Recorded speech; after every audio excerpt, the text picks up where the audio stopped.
the humiliation of a 48-hour police detention. It is said that he was treated in the most horrific manner.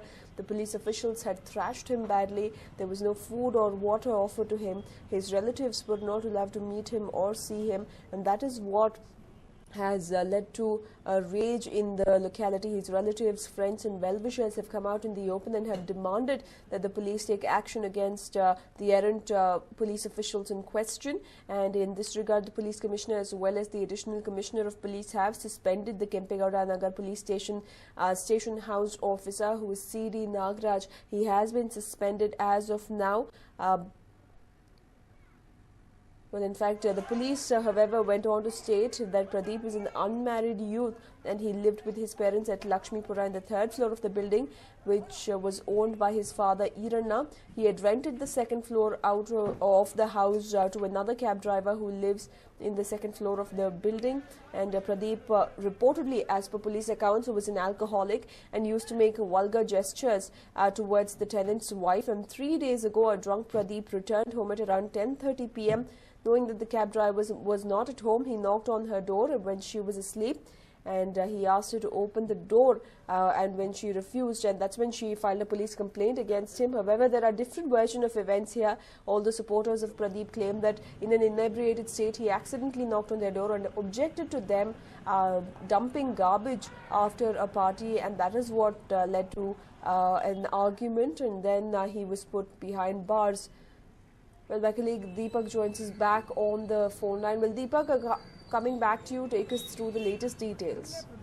Yes, as I was saying, the police are on standby. About 100 policemen have been deployed in and around the police station, and also the Pradeep's residence to ensure that, like yesterday, there is no vandalization or any other untoward incidents which takes place.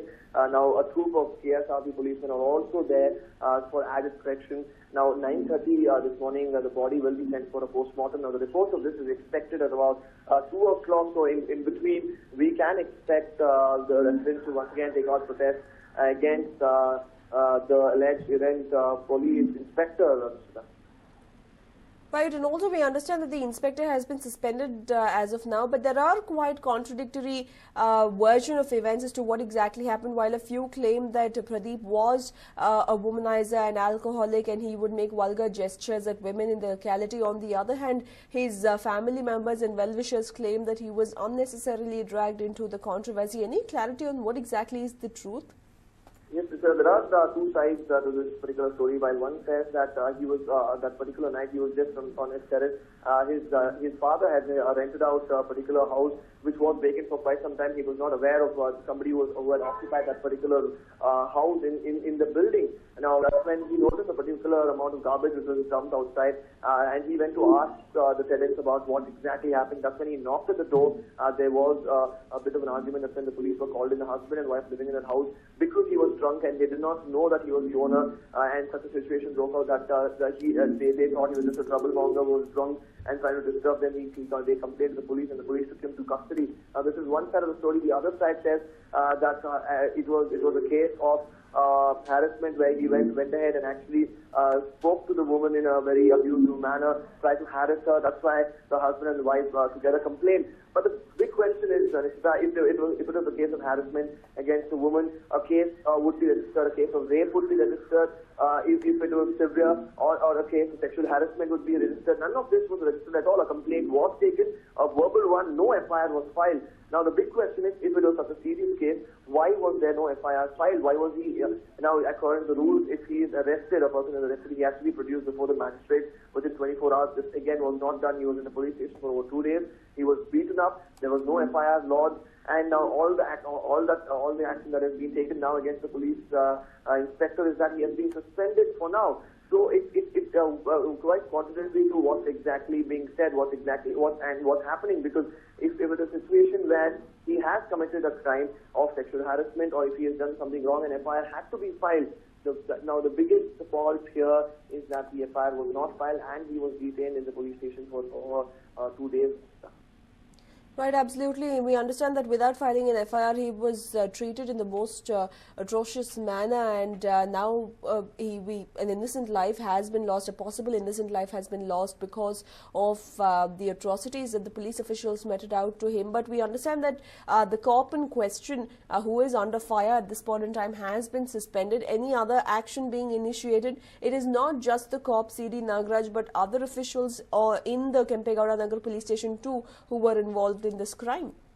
Now, he is the main person who will be charged, because the circle inspector will be in charge. The other persons, the people whoever are involved will be subordinate, will be listening to his orders. Now, there will be action after, they did say that there will be a in-home investigation where the police department will conduct a departmental inquiry into the matter, and they will see what happens. So we'll have to wait and watch how many more people were involved in this particular case. Now, whoever went ahead with the arrest, whoever were aware of the issue, all of them should be taken to task.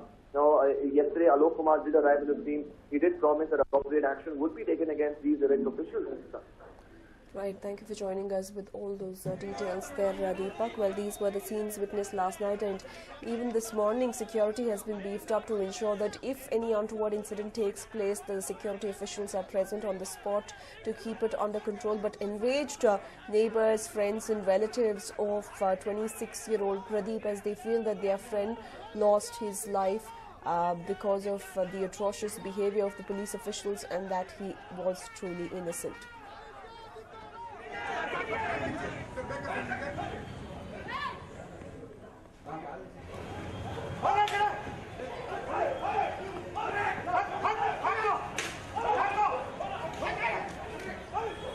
Well, as the news of the suicide reached KG Nagar police station, 2 cops arrived on the spot on a Cheetah motorbike at around 6:30 p.m. The angry people picketed the 2 policemen and tried to manhandle them.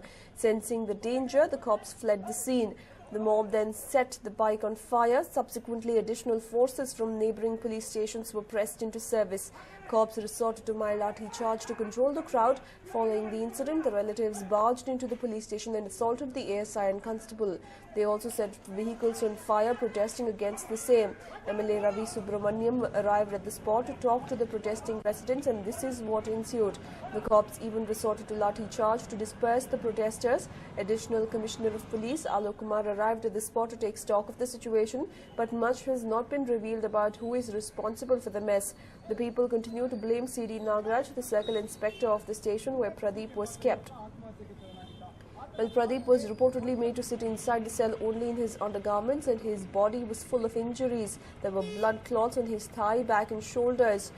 Police did not allow anyone to give him water or food and insisted that he pay 70,000 rupees for his immediate release. Pradeep's friends, who were shooed away by the police on Friday evening, they returned with about 15,000 rupees to Inspector C.D. Nagaraj and released Pradeep. Alok Kumar, Additional Commissioner of Police, said the accused inspector has been suspended and a departmental inquiry will also be conducted into the incident. In fact, in April 2013, in a similar incident, a 53-year-old man killed himself after reportedly being repeatedly questioned by the police in connection to a murder. The victim, identified as Manjunath, owned a provision store which was right opposite the building where a 27-year-old woman, Manasa, was murdered. Police pestered him, saying it was not possible that he could have missed the killer. Manjunath's claims that he did not see anything unusual went unheeded. He was summoned by the police for a month and allegedly even beaten up. Unable to take the harassment, he consumed poison. No action was initiated against the KG Nagar police in the case. The murder of the woman also is yet to be solved.